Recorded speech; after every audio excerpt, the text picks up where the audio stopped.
up? What's up, everyone? Welcome back to another session of Coffee and Martial Arts. Salud, salud, salud. Cheers.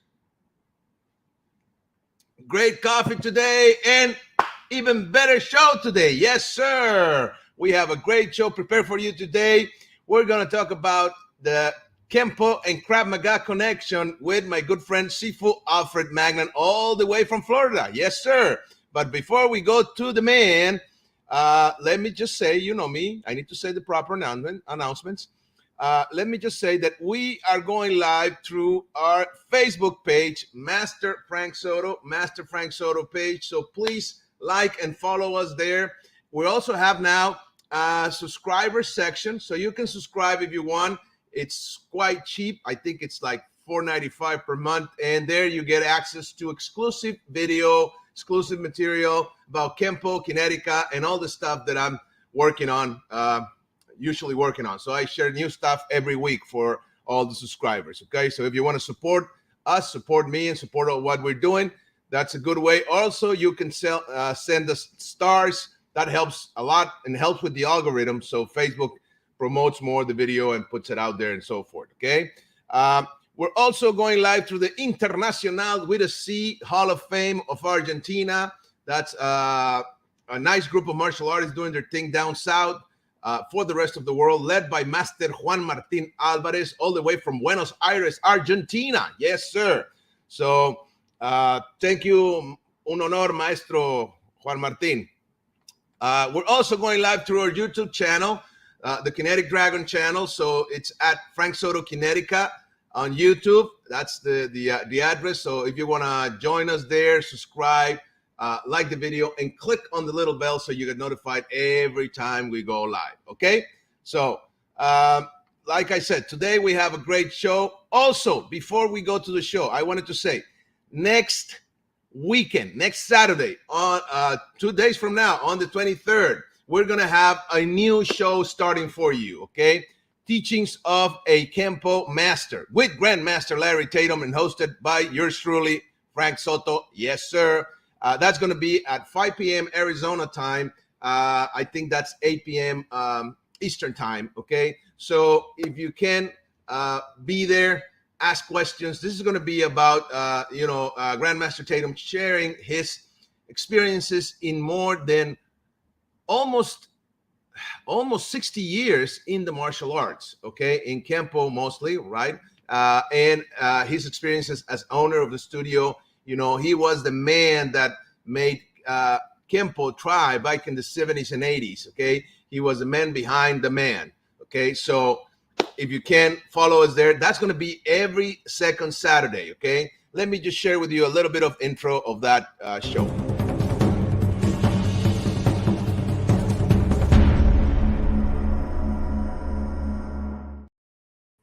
Good, there we go. Okay, so let's go to the subject at hand. Today, like I said, my good friend Sifu Alfred Magnan, who's been in the martial arts for many, many years, studying Kenpo, Krav Maga, and other arts, Muay Thai, and so on. He's the owner of Magnan Martial Arts there in Florida, in the Miami area.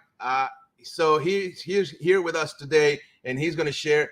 This is a good topic. You know, I like always looking for the similarities and also the different approaches that different martial arts and styles and systems have when it comes to training, especially focused on self-defense. So let's bring in the man of the hour, Sifu Alfred Magnan. Hello, sir.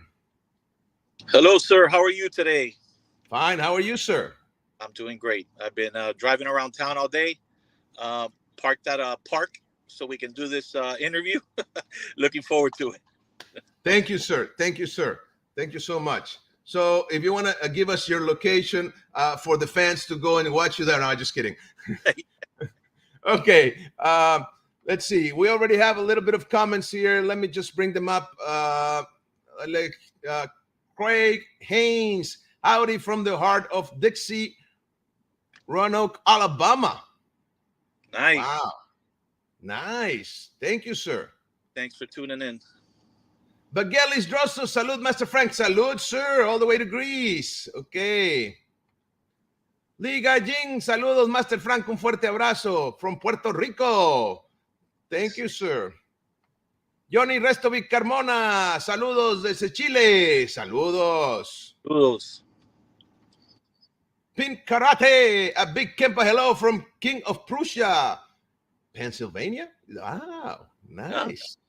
Nice. Thank you, sir. New viewers. That's so cool. I like that. That gets me very, emotional, excited, because having more people watching the show, that's what it's all about. Thank you, guys. Sifu Ernesto Colbert, saludos, maestros, Casa de la Cultura China, Santa Fe, Argentina, abrazo de corazón. Thank you, hug from the heart. Thank you. Eric C. Alexander, what's up, guys? What's up? What's up, Rick? Maestro Gonzalo Reyes, saludos, maestro. Saludos, hasta Chile. Okay, my friends. So, last time you were here, I didn't make a bigger introduction because now you are a part of the show. You're becoming an official collaborator. So, thank you for that. Thank you. There we go. That I can see you better. Okay, and so today I wanted to we talk a little bit more, a little bit about it, not when we're not live, and the connection and the similarities and the things that you get from Kenpo and Krav Maga. I know that from some people this could be controversial. I don't believe it is. I think it's a good thing. I think that if you explore different arts and you gain wisdom, I think it's all good, right? And you can also have your Kenpo and your Krav Maga and your Taekwondo and your Karate and your Brazilian Jiu-Jitsu and whatever you want to add. You can do it separately. You can look for the similarities. I think whatever, makes you happy and makes you effective, it's good. So that being said, I think it's really interesting to look at the approach. I always seen, and correct me if I'm wrong, but what I've seen, I've never trained Krav Maga, but what I've seen from the Krav Maga people, it's a very simple and direct approach to self-defense, very aggressive, very effective, I would say, and not as sophisticated as Kenpo. But I think, from what I've seen, I think they're very effective. So can you elaborate on this, por favor? Yes, absolutely. First of all, thank you for having me on. Thanks for all those that are tuning in. Kenpo and Krav Maga, like you said, that's a controversial subject, more so in the Kenpo community. You don't know how many times I've said, I also do Krav Maga. And some of the Kenpo guys go, why would you do Krav Maga when it's just a watered down Kenpo? And I've heard that on more than one occasion. Interesting. Now, I'm not going to lie to you. When I was first exposed to Krav Maga, I had a similar sentiment. I said, well, why am I going to do that when it just seems like basic Kenpo and not as sophisticated? However, therein lies the beauty of Krav Maga. As Kenpo people, we tend to look at everything and analyze it. Yes. Does it comply with height, width, and depth cancellation? Are you checking here? Are you doing this? If you look at everything through a Kenpo lens, nothing will seem effective to you because I agree. That's right. I cannot think of another martial art that has invested so much time into analyzing things to the most minute details, right, as Kenpo. Okay, which is a good thing, but it can also cause paralysis by analysis. Okay, so I always tell people the fastest way, in my opinion, to self-defense is Krav Maga. I tell them outright, 3 months in a Krav Maga class, the way the training is done, the adrenaline drills, the stress drills, and just the repetition of the motion and getting to reference points and always following up with the same attacks from certain reference points, shorten the learning curve. Okay. And it makes it very quick. So can I ask something? This will be, for example, like a soldier, right? You go into the military, you get like in boot camp for 2 or 3 months.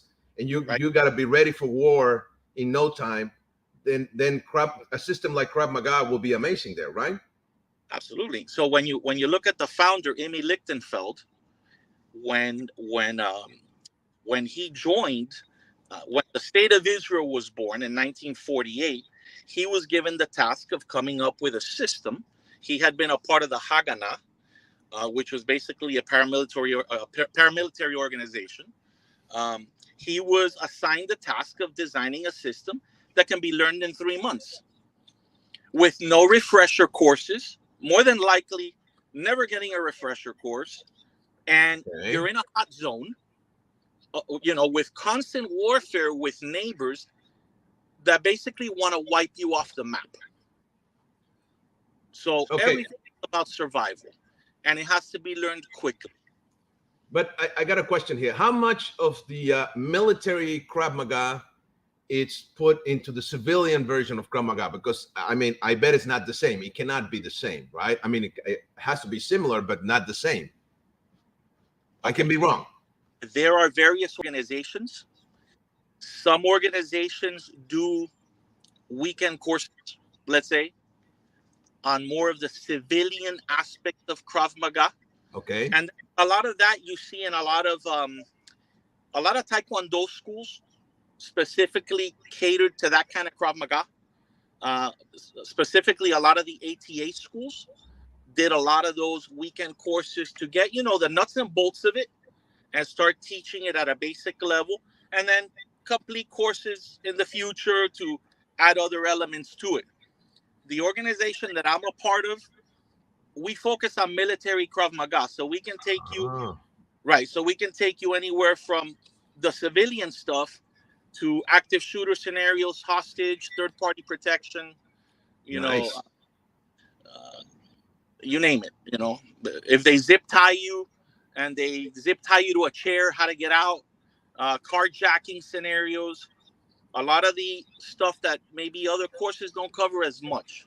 And that's not a part of Kenpo, for example. Right. You rarely see it unless it's someone that wants to add that to their Kenpo curriculum. Right. I always tell people, think of Krav Maga as the certificate program. Okay.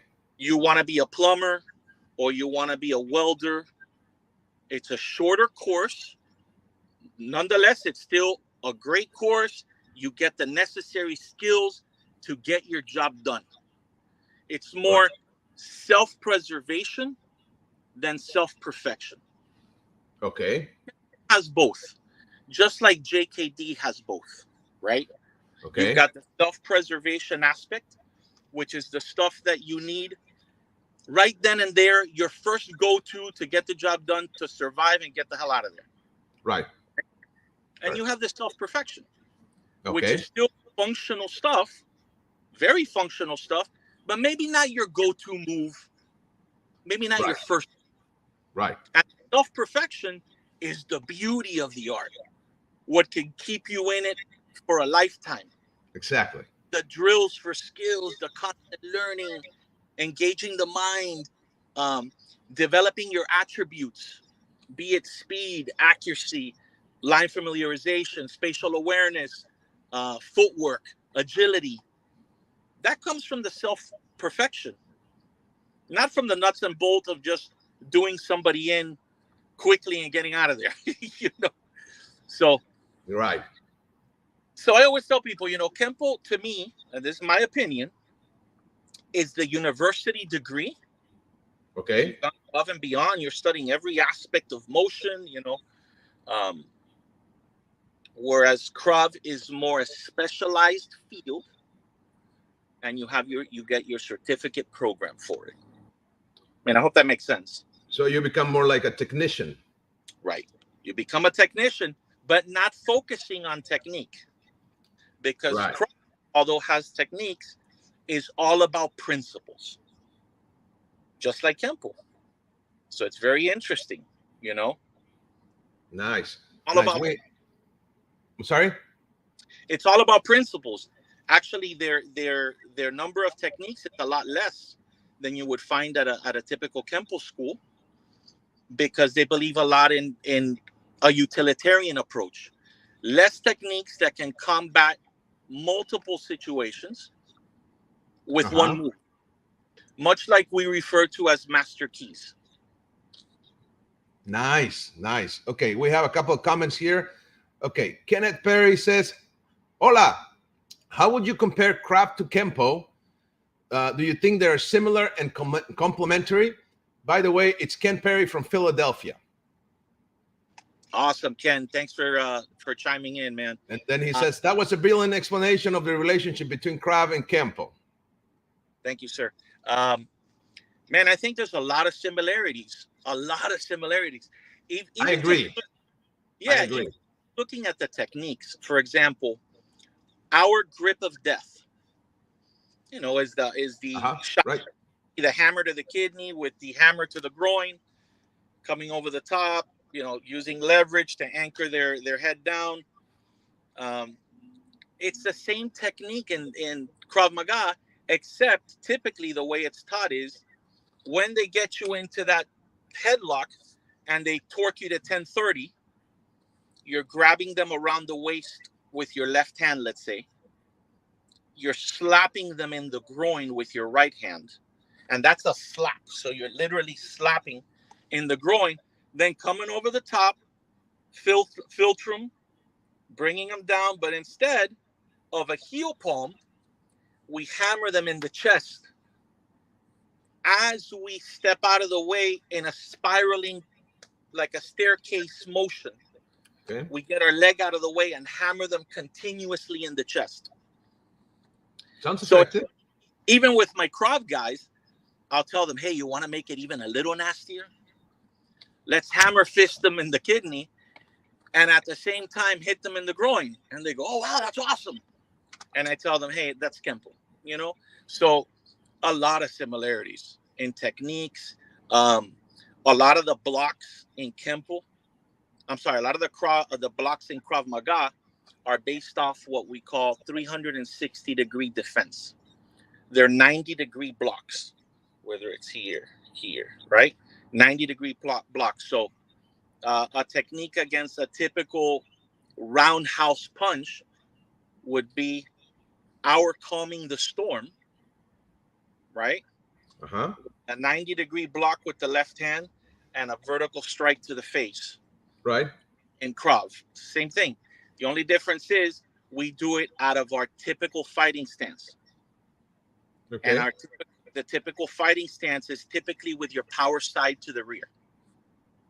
Well, that would be securing the storm, right? Securing the storm, exactly. Okay. Right. So a lot of similarities, many similarities. Even our 360-degree defense, which teaches you how to defend against all kinds of circular attacks, is very similar to our star block set or blocking one. So when people put it down and they say, oh, Krav is, it's watered down. Hey, I used to think the same way. But then once I started to go to some trainings, I remember going to my first big training. It was up in Arkansas. And my instructor, there was a hotel in the area there in Arkansas, which was being foreclosed on. And his group had been assigned to security for the hotel so that there's no one looting the hotel or like trying to, squat there and trying to live there at the hotel. So he had access to the hotel. Nice. Had like 180 rooms available. Wow. And part of the training was you would walk through hallways.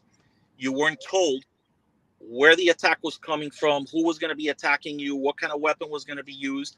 And as you would walk through the hallway, they would come out of the rooms of the hotel. Sometimes it was one attacker, two attackers. And something funny happened in that trip. What happened was I tended to rely on the initial defense from Krav because it was so flinch response style, as opposed to a little more choreographed through our ideal face techniques. I would initially burst in with the Krav, and I would suffix the end of the technique with a Kenpo finish, let's say. Interesting. So I was like, well, that's very interesting that when things got stressful and I didn't know what was coming, I always resorted to the simplest response. Okay, which is one of the things that Krav espouses all the time. They talk about Hick's Law. And I'm sure your viewers are familiar with Hick's Sure. Law. You know, Sure. and those that aren't, Hick's Law states that for every additional option you have, your response time increases, right? So Krav thinks of it this way. There's two ways to improve that. And Kenpo guys always talk about this on forums. They say, well, Hick's Law doesn't apply. Yes, to a certain extent it doesn't. The way you combat Hick's Law is by training more, right? Training more, or trying to get used to the stress of combat, which ultimately impacts performance. How do you get used to that stress of combat? Introducing stress into your drills. Stress inoculation. The more you get used to stress inoculation, the chances are that when something really does happen, it doesn't mean it's going to eliminate all stress, but you'll feel a little bit more comfortable with the scenario. Right. And I was going to ask, I mean, and you beat me to it, but would you say also that the fact that you were using first the Krav Maga initial move and then the Kenpo move has to do with the way you trained them?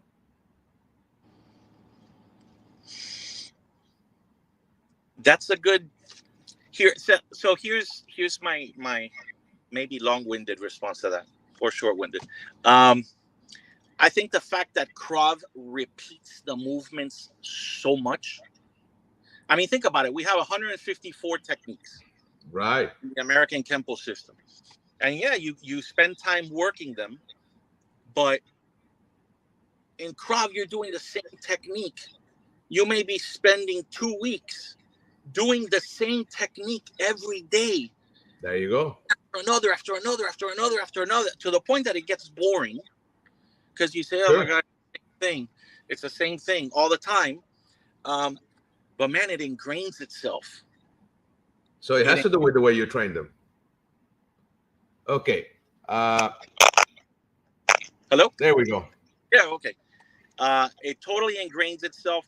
And one of the interesting things about Krav is after your initial response or your entry, they always take you to a point of reference.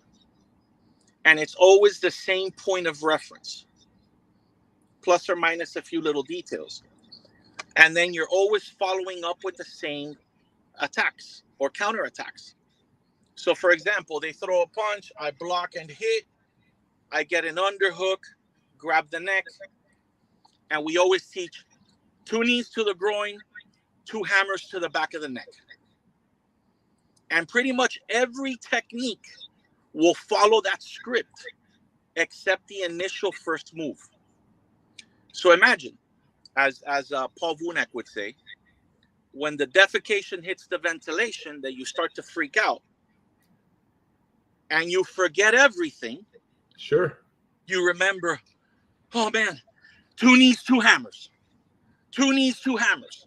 And that's your safe zone that you go back to. And it's ingrained so much in you that I think it's just a natural, it's a natural byproduct of the training. Right. Gotcha. Okay. Let me bring a couple of comments here. Hernan Alfiro. Hello, Master Frank. Practice my English again. What great interview. My respects, Master Alfred Magnan. Thank you, sir. Thank you. Alejandro Vargas Lugo. Hola, mi queridísimo Frank. Hola, mi estimado. When I was training Kenpo back in 98, I started cross-training in Krav Maga on Olympic Boulevard. My instructor, Wade Allen, trained the SWAT teams here in LA. I personally love the simplicity of the system and way you could integrate both in combat. All the best to you both. Thank you, sir. Awesome. Thank you for sharing. Amazing. And I was going to say, though, I think in Kenpo there's a lot of repetition also with the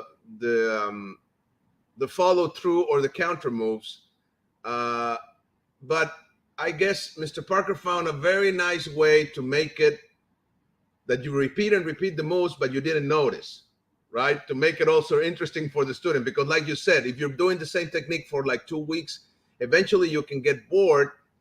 But I'm not saying it doesn't work. I'm saying it's a good thing, but I get what you're saying, because it's interesting though that you did the first move, the reactive move or reaction move with Krav, and then you went into Kenpo still.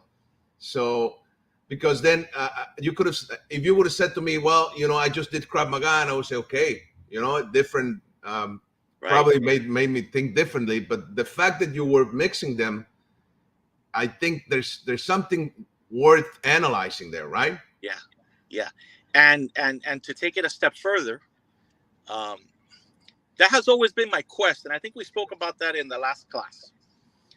When you're functional in all ranges, you should be able to easily flow from one range to another. So be it you're in long range, and at one point you're fighting, just to name a style or a system, as what would look like a Muay Thai fighter.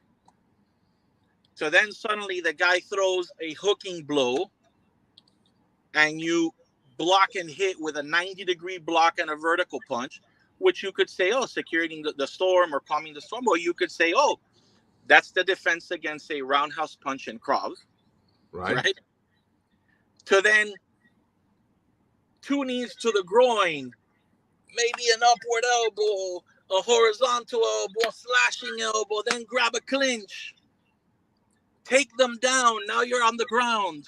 You know what I'm saying? Like, that flow should be seamless. That flow should be seamless.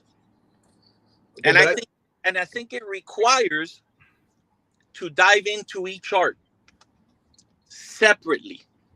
Okay.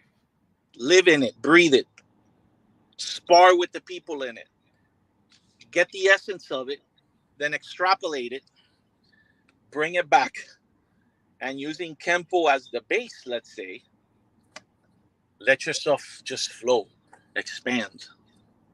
You know, those are my thoughts. I mean, okay, what did you start first? Kenpo?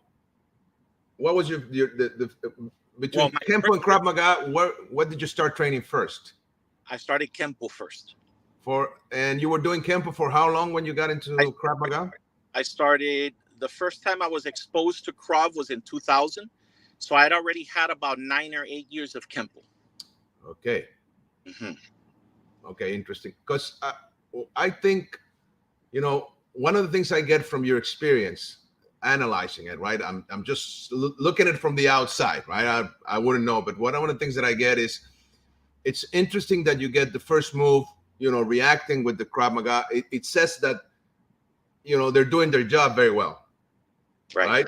To get you to react in a positive way, in an assertive way, right? The correct way or the right way on a street situation. But the fact that you're doing Kenpo follow-ups, it tells me, or it, to me as a Kenpo, it says, well, you know, one of the best things that we have in Kenpo is that the fluidity of motion, right? Overwhelming the opponent, going from one move to the next, because you're not repeating yourself, right? You're not striking, knee. You're striking knee and that flow of motion of Kenpo, I think, in a way, overrides the repeated type of motion that you have in the counter of Krav Maga. I could be wrong. No, you're absolutely right. And the fact that we work from point of origin. Oh, okay, cool. Point of origin in Kenpo also dictates what would be the most efficient next strike, right? Right. So, for example, we do a lot of 2 knees to the groin, 2 hammers to the back of the neck. But what are one of Kenpo's principles? Diversify your zones, right? When striking. Right. So we'll typically in Kenpo not do 2 knee strikes. The groin. We'll do 1 to the groin, maybe 1 to the body, right? You know, right? Or you know, so on and so forth. So, I mean, the synergy of both, I think, is phenomenal. But you could say, hey, I'm a Kenpo guy. I don't need to do Krav. What I need to do is maybe change my training methods. Yes. You could do that. You could say, I'm going to focus on the basics of Kenpo on their most rudimentary level, and I'm going to drill them to death, and I'm going to add stress to them. And what I talk about stress is even something as simple as, I'm your friend, we're in a training environment on the mat, and I suddenly come up to you and start pushing you and screaming in your face at 1 inch from you. I don't care if you're my friend, that's an uncomfortable situation. And if you were to be wearing a Fitbit like I am, or an Apple Watch, you would notice immediately that your heart rate is going up. And you probably say to yourself, why is my heart rate going up when this is my buddy and I know this is not real, but he's screaming in my face? That's your natural body's defense mechanism. So even doing that, screaming at someone in the class, pushing them, grabbing a big pad and smacking them, having them do exercise for a specific amount of time, like 2 minutes of burpees. Then after those 2 minutes, 3 guys start hitting them with pads so that they're like, you're kind of disoriented. And then someone attacks you and starts choking you for real. Because one of Krav's principles is techniques must work from a position of disadvantage. So that doesn't mean, okay, I'm ready. Are you ready? Grab my neck. No, they should be able to grab your neck and they're pushing you back. And even when they have the one up on you, you're still able to respond and do the defense from a position of disadvantage. So I think if more Kenpo school, and I know there's Kenpo schools that already do this stuff. Sure. There's also 99% of them that don't, that they stick to the manual and that's how they do it. And it almost looks very traditional, like any other traditional art would look. If they were to just fuse that into their training, it would take it to another level. Right, but you're putting your Kenpo to the test, so to speak, right? Yeah, exactly. Yeah, that's good. That's a good idea. Kenpo passes the test brilliantly. Let me tell you. But it's a good idea to do it, though. Yeah, and like I said before, when I show these techniques to my Krav guys, some of the nasty stuff from Kenpo, I mean, they're like, "Oh my gosh, that is nasty," and I'll be like, "That's Kenpo," And some have even gone on to take private lessons with me in Kenpo because they've been exposed to those little suffixes that sometimes I throw into their Krav technique just to kind of whet their appetite. And they say, wow, that's amazing, Nice. Let's see. We have a couple of comments here. Todd Johnson, excellent show today, my brother. How you doing, Todd? Ken Perry says, brilliant. Would it be fair to say that a Kenpo guy might have a larger vocabulary of motion, I guess he wanted to say, but do it with a Krav attitude? I definitely the vocabulary of motion is larger in Kenpo. But now there's also stuff that Kenpo does not address, which Krav's vocabulary in that sense is more. A lot of the tactical options, gun retention, like I said, third-party protection, hostage scenario, carjacking. How often do you see that in a Kenpo class? You don't. You have, but you can use Kenpo in that situation for sure. Absolutely. Yes. But you don't see it. I mean, I learned that stuff with Senior Master Tim Hewlett in his special Weapons Academy of Texas. Yeah, and he uses Kenpo Foundation and adds the police SWAT tactics and all that stuff. And it's so cool because then you get to see Kenpo in that scenario that you're talking about. But it's not a part of the Kenpo curriculum for sure. No. Right. That's the thing. Yeah. So yeah, it makes sense. I think it's so cool. Let's see. Stephen A, very cool topic, gentlemen. I did years of Krav before beginning Kenpo recently, and there's a similar flavor. I once heard Kenpo described as pretty Krav Maga. thanks to you both. Wow, that's I never heard that. That's Yeah, okay. funny that he says that, because Krav Maga, they don't even like to be called a martial art. They consider, Okay. because they don't believe that they're artistic at all, that it's all martial, but no art. So they prefer to be called a defensive tactics system, Okay. because it's not about how pretty it is. It's how effective it is, and just getting home safely. And Kempo could be that. I mean, it doesn't have to be pretty, but when we do it on the mat, at the studio, the dojo, whatever, then you start doing working with the form and all that, then it becomes an art, which is also good. I don't see Yeah, anything wrong with it. yeah, But yes, I believe that Kempo, Kempoist or Kempo studios or dojos could benefit from that approach, yeah, right? That because we're always talking in Kempo. One of the things we always say is ultimate in self-defense, right?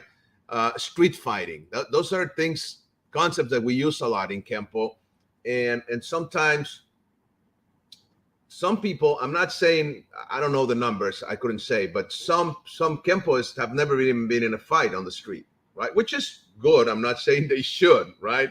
right, But if you don't have that uh, street wisdom, right? What right, we would say here uh, in Mexico, we'll say, you need more street, you need more barrio. That's what people would say. right, Te hace falta barrio, te hace falta calle, right, right? right. And it's true. I mean, uh, and of course, you want to be an educated man, you want to be a better person, but still, I think that approach, for example, that stress inoculation that you were talking about, grabbing the person when they're tired or disoriented, because if we talk about, for example, the URA loop, right? Yep. Observe, orient, uh, decide, and act, right? Yeah. When you disorient them with an exercise or whatever, and then you attack them, they need to observe first and then orient their mind. I think it makes total sense. And I get what you're saying. And that's why, like I said, there are things about Krav Maga that I like. Yeah. I mean, I've never trained Krav Maga officially, but I've seen the guys and I've seen the art. Of course, I've taken my time to watch it. And I think one of the things that I really like is that direct approach that I believe some of the Kenpo schools have. I don't like saying lost, but they're missing or dismissing, right? They're not putting into their training. What would you suggest in this area? Well, I think it's all a question of little by little, start sprinkling it in, and you'll often find that the students will enjoy it. They'll get a kick out of it, you know. Sure, sure. And let's face it, most students that go into a martial arts school that are adults, they're usually there for either one, fitness in today's day and age, Of course. two, some kind of social, so that they can, decompress socially and meet friends and have fun and be a part of a social network. Right. And in some rare instances, they're actually there for the self-defense because they travel for business or whatever the case may be. So by introducing these elements that get their heart rate up, get them moving around, they have fun with it. They have a lot of fun. We have a drill, which we give them a bat, and they stand in the center of the room, and they put their head on the end of the bat. Yeah, I've seen that. Yes. They walk around in circles like 20 times. And then when they come up and they're like this, they get attacked, right? It's a lot of fun, Sure. and everybody laughs and gets a kick out of it. So I think it works really well also for new student acquisitions and for student retention, because you're keeping the students engaged. You're changing things up a little bit, and I know some Kenpo schools do that, or have them come in one day wearing the clothes they would typically wear to work that day, and have a day that they train like that. Have a day that you turn off the lights, or you have strobe lights going on and they train like that. or do carjacking scenarios at night when the light is dim and suddenly they're putting a gun into your window. All that stuff is fun, and most adults can appreciate it and like it. Where you come into problems is you gotta be measured with that, because not every adult is 20 years old, so the adrenaline and all that, you gotta monitor that as well. You can't kill them for an entire class, because they're not trying to be MMA athletes and go fight in a UFC. So that's where you gotta taper off a little bit, know when to call it quits a little. Very interesting. Very interesting. So, do you mix Kenpo and Krav Maga, or do you keep them separately? I keep them separately. Okay.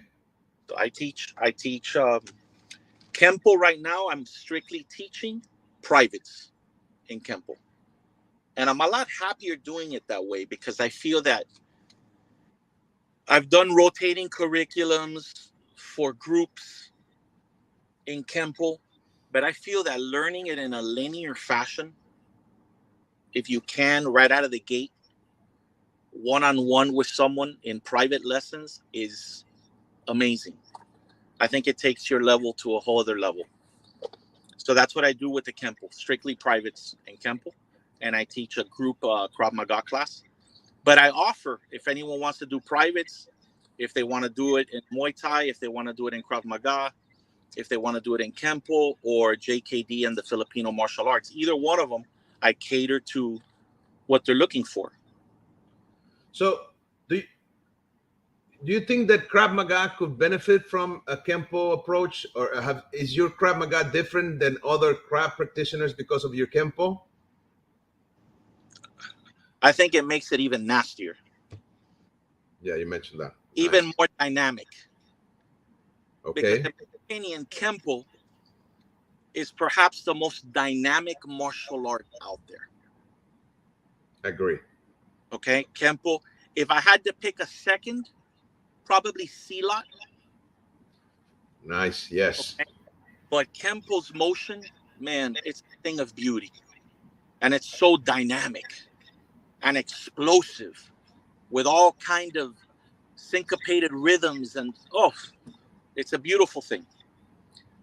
So I think the knowledge of the Kenpo makes the Krav even nastier. Okay. And the knowledge of the Krav and the knowledge of the Krav can make the Kenpo man more functional. Okay. In which ways? In learning the stress drills, learning how to get to a point of reference and finishing things quickly, learning, ingraining so much repetition into you that you react, that you don't freeze with too many options if you haven't put in the significant training time. Because when you have so many techniques, maybe you only get to put a certain amount of time into grasp of death, a certain amount of time into lone kimono. When you have a little less, maybe you have more time to focus on each one, more and more and more and more repetition of each. So maybe perhaps you can ingrain it a little quicker. But then again, you could take the approach at the end of the day, like Huck Planis says, Kenpo is nothing more than how is it that he phrases it? A few techniques with a bunch of variations. But you got to get through the 154. Sure. To really understand that Kenpo is nothing more than a few techniques with a few variations. So once you can get to that understanding, you're operating like a Krav guy. Well, the thing with Kenpo is it functions more as a do than as a jutsu, you would say. So it functions, you have to walk the path, right? You have to learn the whole curriculum, learn the 154 techniques, learn the 96 extensions, learn the forms, learn the sets, learn the freestyles. And then after you've went through the whole way, the path, the do, then you emerge, right, as a Kenpoist, and then you simplify things. You gotta. Exactly. And then you're going to ditch techniques. You're going to, I don't use it. I don't like this. I don't like this. I don't like, I'm going to keep this 5 maybe, right? Right. I'm going to focus more on hands, or I'm going to focus more on legs, or I'm going to focus more on manipulations, because now I know, since I've been exposed to all the variables, Right. now I know what I like and what I'm good at. Right. Right. I'm going to choose, maybe as a weapon, I'm going to choose the club, or not the staff, or the knife. Right. For example, me, I prefer the clubs than the knives. That's perfectly stated. Exactly. Right. And in Krav Maga, since it's not a do, it's not a martial art, it's not, it's just, it's a survival defensive tactic program, right? Certificate program, as you said. Right. It's going to take you from A to B to C or whatever, to learn how to defend yourself, learn how to survive fast, because that's what you want. You're going to go to war in 3 months. Right. Right. And you got to be ready. You don't have the time to walk the path. Right. Yeah. And that's exactly what it is. It's 3 months of boot camp, and off they go. And you better be ready. Otherwise, you're going to die. Right. Right. So it's a different mindset, you know. But nothing that a Kenpo man can't accomplish with the right mindset. Right. Mindset, you know. So like if you get a Kenpoist and you put him into the Krav boot camp, right? Yeah. That's going to be something to watch. Yeah. Yeah, and many of them will just have to get used to the fitness aspect of it. Because while there are many schools out there in the Kenpo community that run a pretty fast-paced school, many talk a lot also. And it's the analysis and the, let's talk about this, and okay, this completes what category. And before you know it, 25 minutes of a 1-hour class has been sacrificed to completing categories and talking Kenpo.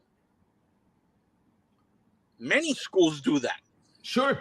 Yeah, I agree. Yeah. If it's a different approach, you know, some of them will be winded in the first 5 minutes of a Krav class, and they'll have to kind of get used to that pace and realize oh wow, there's not a lot of talking in Krav.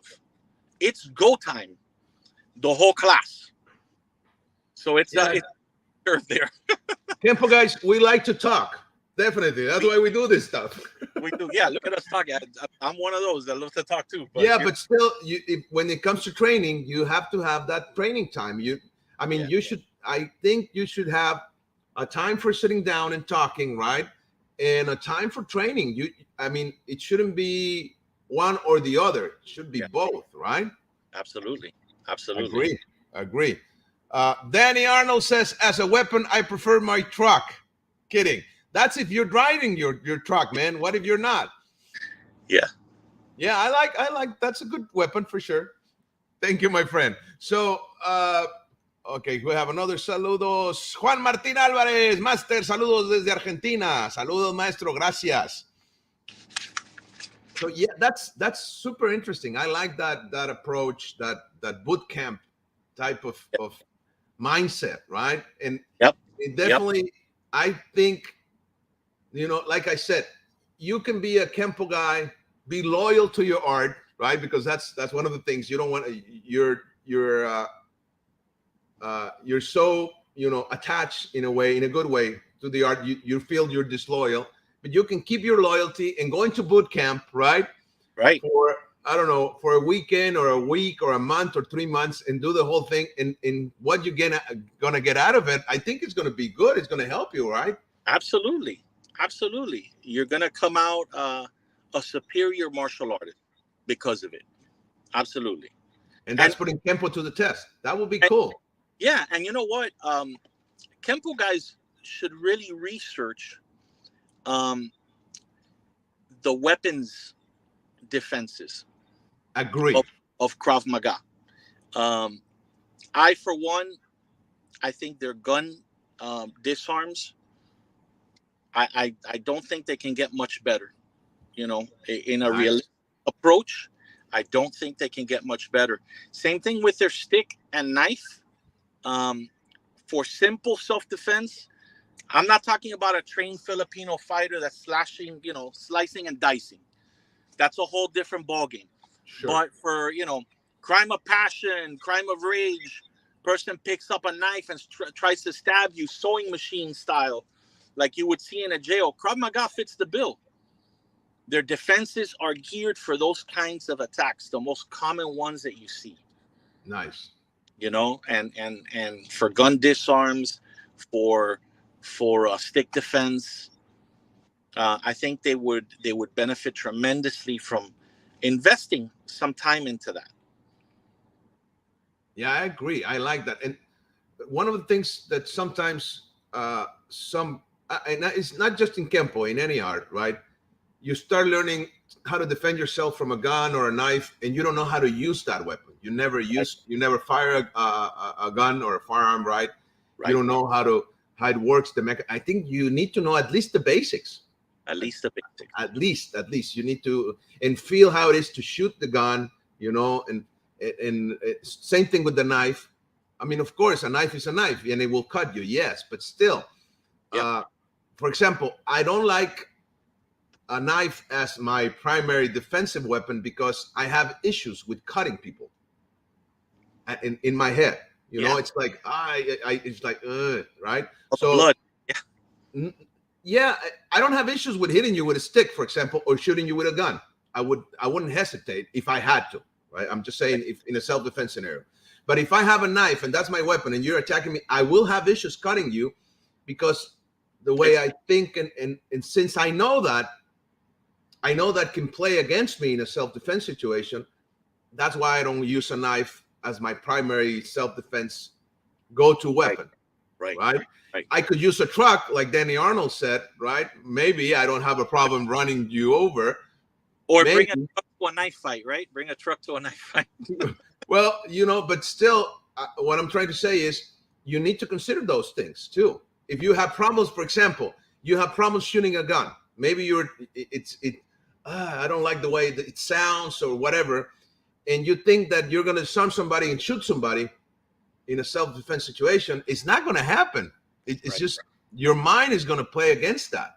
Right. And I think if you're going to teach weapons defenses, you owe it to your students to at least have a basic understanding of how those weapons function. Yes. Because you're going to have questions. So, for example, one question, and I myself, I'll be the first one to tell you, I'm not an expert at firearms. I have a basic understanding of firearms. I'm an NRA pistol instructor, but I don't teach anyone pistol. I have people that I teach Krav Maga that are way better than me with firearms. Right. And if somebody has a question about tactical firearms shooting, I tell them, hey, talk to my buddy Ruben, or talk to Eric, which was on just a little while ago on the show. Talk to Eric. He's been shooting for years, right? And taking tactical courses and all that. But you have to have a basic understanding of it, because they may even ask you, hey, but what happens when I go to redirect the firearm and the gun shoots? Am I going to burn my hand? Right. I don't want to burn my hand. So we've actually tested that, and we've shown people that you can grab the slide of a gun and shoot, and nothing's going to happen to your hand. No. Right? So just to be able to answer even simple questions like that, it's very important. Nice. Yeah, and like you said, I like what you said. You owe it to your students, right? Right. If you're going to talk, as an authority in self-defense and disarming people and so forth, you better know at least the basic. Yeah, absolutely. Yeah, and some people do, and I've seen that and heard that.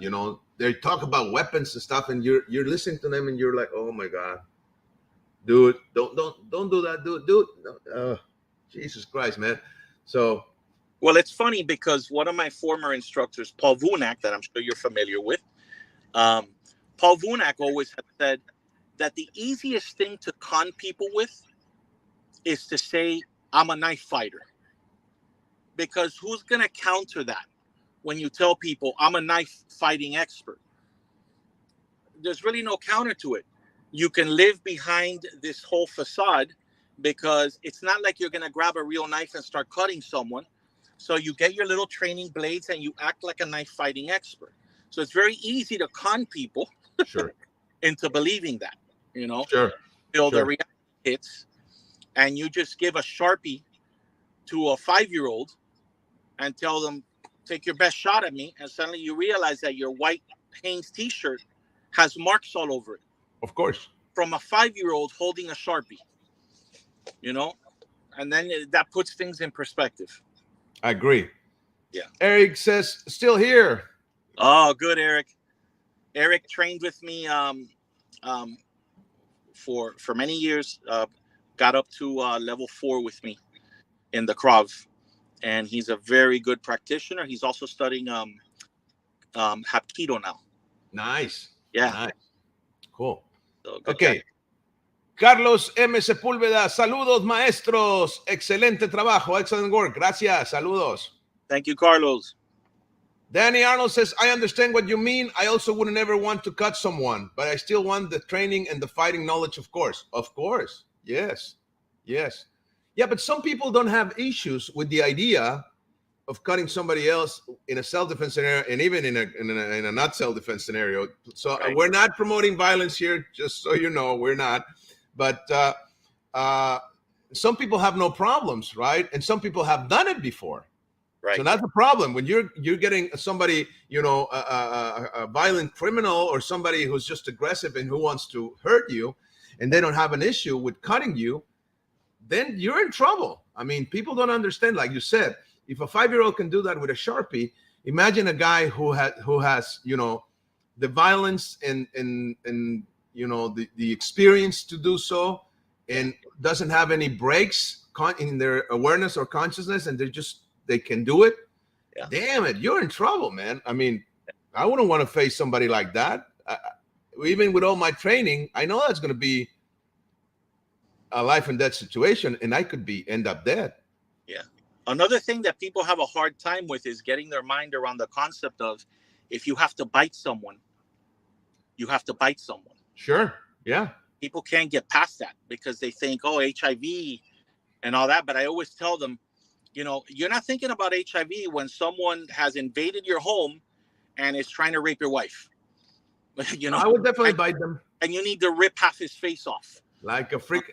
Actually, I've seen that on the street once. I saw that. A kid biting somebody, a chunk of their cheek off in a street fight. And that was in Jersey Island in a tournament, man. We were outside the hotel. That was 2007. And there were some kids fighting, and a kid beat a chunk of his face of the other kid. And it was bloody, and it's all messy, man. And they were like, I don't know, probably 19, 20-year-old kids, 21, probably. That completely changes a fight. No. Yeah, and we stopped the fight, man. And that kid, the one that bit the other kid, stand in front of me, all bloody of the other kid's blood, right? And he was looking at me like he wanted to fight me. And I'm like, oh, man, how did I end up here? Damn it. So I look at the kid and said, don't even think about it. Just step back. Don't even think about it. Because I was going to go full force, right? Because I saw what he was capable of. Right. So I was just going to, and be careful with my fingers and stuff, because people are going to bite them off, right? So, I mean, when you see that type of violence displayed, it really makes you, think in a different way. Like, wow, okay, would my 5 source work? Am I trained hard enough to make it work? And I'm not thinking about the technique being wrong. I'm thinking of my approach into training, because I believe Kenpo works brilliantly if you make it work. Right. Yeah. So it comes down to the individual. That's basically what you've been saying. So I like that. Okay, Rafael Herrera, un gran saludo from España. Grandes maestros. Saludos, se le extraña, mi estimado. Hace tiempo que no lo veíamos por acá. Gracias. Gracias, Rafael. Danny Arnold, I agree with you. Capacity for violence from a bad guy with a knife is sometimes as dangerous as being trained. Maybe even more so. Yes. Yeah, once they pass that awareness or that consciousness barrier, right? That good guy barrier. And once they don't have that, they don't have a break. damn it, that's hard to deal with, right? And when they have nothing to lose, you're fighting a whole other animal. Yes. Well, it's been an hour already, my friend. Time goes by fast. Wow, this was really, really cool. I really like this conversation. This, it was more like a class than anything else. So Awesome. thank you so much for sharing. Anything you want to add, sir, before we go? No, the only thing I would add is anyone who's interested in even getting some ideas of how they can incorporate some Krav or just any questions whatsoever or on some of the parallels, some of the similarities, some of the differences, reach out to me.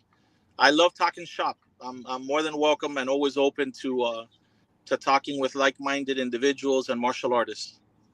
Okay, here we have, there's the Facebook page, Magnan Martial Arts School of Self-Defense. Okay, they can reach you there, right? Yes, absolutely. Also, let's see, your Twitter account. Yeah, I'm not too active on that, but they can reach me through Instagram, Magnan Martial Arts on Instagram.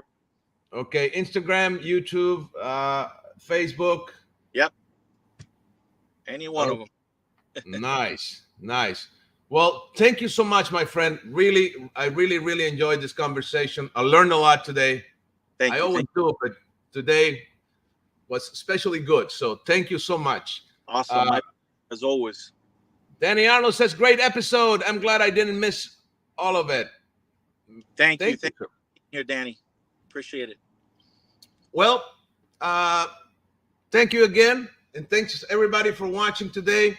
You have a great day, my friend. Keep on driving around the city. I will. Thank you so much, my friend. Thank you to all of you. Take care. Thank you, everybody. See you Saturday. Okay, remember, Saturday, Maestro Larry Tatum will be in the house. Take care and bye-bye.